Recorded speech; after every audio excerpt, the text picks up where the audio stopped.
Bismillahirrahmanirrahim. Assalamualaikum warahmatullahi wabarakatuh. Innal hamdalillah nahmaduhu wa nasta'inuhu wa nastaghfiruhu wa na'udzu billahi min syururi anfusina wa min sayyiati a'malina may yahdihillahu fala mudhillalah wa may yudhlilhu fala hadiyalah. Asyhadu an la ilaha illallah wa asyhadu anna Muhammadan abduhu wa rasuluhu amma ba'du. Pertama-tama mari kita panjatkan puji serta syukur kehadirat Allah Subhanahu wa taala yang mana pada kesempatan ini kita telah diberikan kesehatan. Sholawat serta salam mari kita curah limpahkan kepada junjungan kita, yakni Habibana wa Nabiyana Muhammad Sallallahu Alaihi Wasallam.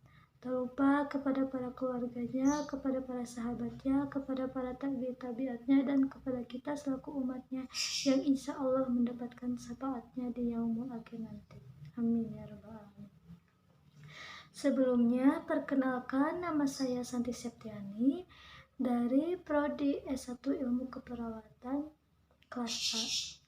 Di sini saya akan menjelaskan tentang iman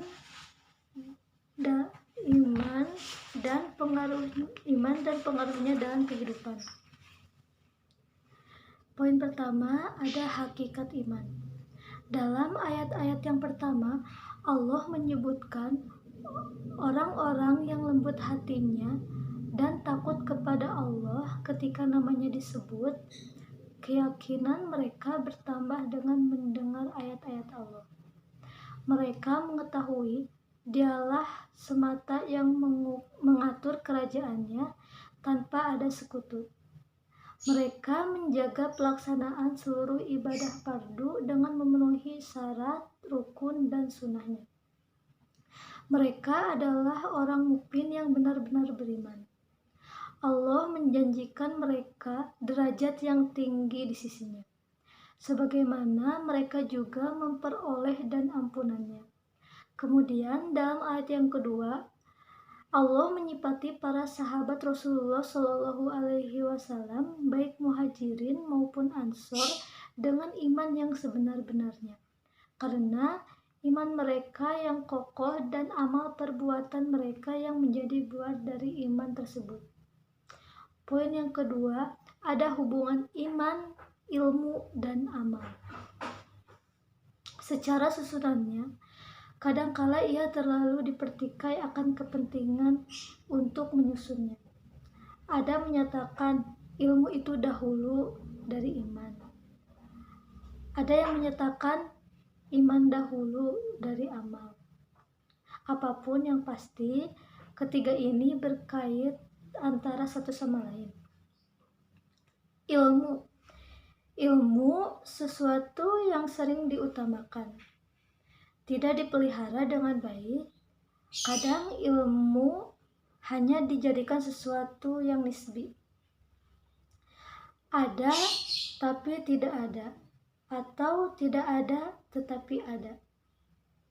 Tetapi yang pasti adalah ilmu itu suatu kewajiban yang tidak boleh dipertikai karena terdapat bukti dan dalil yang pasti semua mengetahuinya.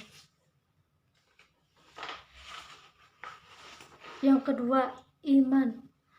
Orang yang beriman dan menyaksikan rububiyah pada segala perkara dan semua amal, itulah orang yang memperoleh nikmat yang sempurna lahir dan batin. Karena hubungannya dengan Allah Subhanahu wa taala tidak pernah putus. Orang inilah yang berasa puas dengan berbuat taat kepada Allah Subhanahu wa taala dan berasa cukup dengannya, karena tiada Tuhan melainkan Allah Subhanahu wa taala dan tidak berlaku sesuatu perkara melainkan menurut ketentuannya, apalagi yang dibuat oleh seorang hamba melainkan taat kepadanya dan menerima keputusannya. Kesimpulannya, iman merupakan penentu sah sesuatu amalan seorang hamba yang mengaku iman kepadanya. Yang ketiga, ada amal. Amal merupakan satu aplikasi yang hasil dari gabungan ilmu dan iman. karena kebenaran iman dapat dilihat amal soleh seseorang. Allah bersumpah, demi sesungguhnya manusia itu rugi andai beriman tanpa amal. Poin yang ketiga ada karakteristik dan sifat orang beriman. Dapat kita pahami bahwa di antara sifat-sifat orang yang bertakwa yang ada hubung kaitnya dengan keimanan dan amal ibadah adalah: yang pertama, beriman dengan perkara-perkara gaib. Yang kedua, mendirikan sholat. Yang ketiga, menafkahkan sebagian rezeki yang Allah telah anugerahkan. Yang keempat, beriman kepada kitab Al-Quran dan kitab-kitab yang diturunkan sebelumnya. Yang kelima, mengimani dan meyakini adanya kehidupan di akhirat. Yang keenam, menepati janji apabila berjanji. Yang ketujuh, bersabar dalam menghadapi kesempitan, penderitaan, dan di dalam peperangan. Yang kedelapan, menahan api kemarahan daripada menguasai diri. Yang kesembilan, memaafkan kesalahan orang lain. Yang kesepuluh, segera mengingati Allah tatkala melakukan perbuatan keji. Yang kesebelas, memohon keampunan Allah SWT setelah melakukan perbuatan-perbuatan dosa dan berazam tidak akan meneruskan perbuatan-perbuatan tersebut. Yang ke-12, beriman dan membenarkan kebenaran yang dibawa oleh Rasulullah dan memperjuangkan kebenaran tersebut. Yang ke-13, berlaku adil dalam menjatuhkan hukuman di kalangan manusia. Yang ke-14, mengagungkan syiar-syiar Allah. Yang ke-15, berjihad di jalan Allah dengan mengorbankan harta dan jiwa raga. Yang ke-16, tidak bersifat sombong dan tidak melakukan kerusakan di muka bumi ini. Poin yang keempat, ada hal-hal yang dapat merusak dan meniadakan iman.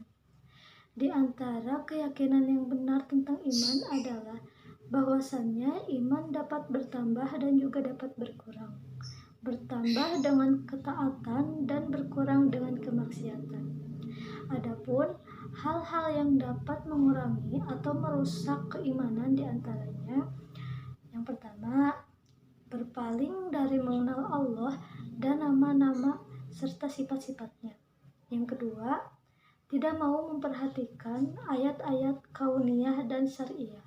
Yang ketiga, sedikitnya amal soleh. Yang keempat, melakukan kemaksiatan kepada Allah SWT. Terima kasih, cukup sekian materi dari saya. Mohon maaf apabila ada kekurangan dan kesalahan kata.